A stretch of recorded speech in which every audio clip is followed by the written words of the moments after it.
to get the feel of life from jazz and cocktails. I mean, jazz is not individualistic because it's all about communication. Communication between the singer and the musician, between the performers and the audience. It's a kind of communication which is non-verbal a lot of the time. It's emotional, it's aesthetic, it's deeply intelligent, but it's not intellectual. It's kind of intimate and indescribable.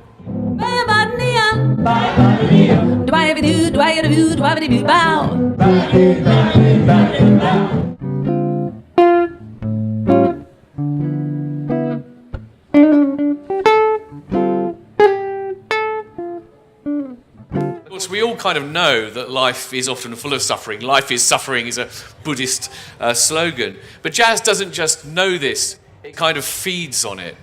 Jazz reminds us that flowers grow in manure. I call it a kind of existential judo. It takes the power of adversity and turns it against itself to create something of beauty.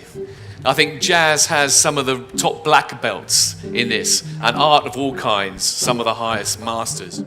God bless the child that's got his own, that's got his own. Living in the moment, it's about appreciating whatever it is which makes that moment unique. It's not about the futile pursuit of fleeting pleasures or of novelty. It's about every unique individual one of us fully living the irreplaceability of now. The blues is about emotions and about being direct and experience, and jazz is all about intricacy and being embellishments and it being complex. But my favorite one is the old joke where they say the difference between jazz and blues is 3 chords played to 10,000 people, whereas jazz is 10,000 chords played to...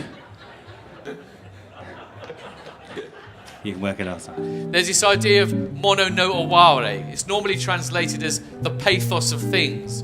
It's capturing that bittersweet feeling that even the most beautiful moments, the most beautiful things are infused with some kind of sadness.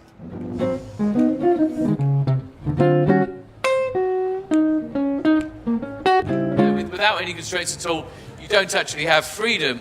You have just kind of anarchy. Too many constraints, you can't express your individuality, you can't do anything original. Too few constraints, anarchy, not freedom. Now, of course, John's playing, I think, demonstrates something else.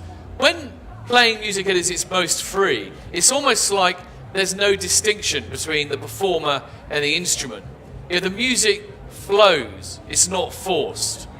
It takes a lifetime of practice to achieve that kind of spontaneity. It's a kind of freedom that's really hard-earned.